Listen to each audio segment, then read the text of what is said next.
భక్తులు ఎప్పుడు కూడా పరీక్ష చేసుకుంటాంటారండి. వాళ్ళు ఏం చేసుకుంటారంటే తమను తాము ఎప్పుడు విమర్శించుకుంటారంట. విమర్శించుకున్నప్పుడే మన భక్తి నిలుస్తుంది.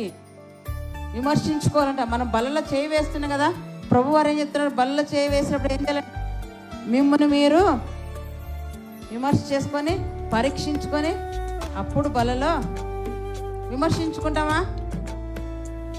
పరీక్షించుకుంటామా? అయోగ్యంగా వచ్చి బలలో చేయవలసి ఏమనుకుంటారు వాళ్ళు, ఆ రొట్టె ద్రాక్షరసమే కదా అనుకుంటారు. ఏమంటారు, రొట్టె ద్రాక్షరసం కదా, రొట్టె అనుకొని తింటున్నావు. కానీ నువ్వేమనుకోవాలి, భక్తుడైతే ఇది క్రీస్తు యొక్క శరీరం అని ఆలోచన చేస్తాడు. రొట్టె అనుకోడు ఆయన. ఇలా పట్టుకున్నప్పుడు క్రీస్తు శరీరం గుర్తు రావాలి. ఆ ద్రాక్షరసం ఇలా పట్టుకున్నప్పుడు క్రీస్తు రక్తం గుర్తు రావాలి. ఆయన మన కోసం చేసిన త్యాగం గుర్తు రావాలి. మనం ఆయన కోసం ఏం చేస్తున్నాం అది గుర్తు రావాలి. భక్తుడు ఇలా పరీక్షించుకుంటాడంట.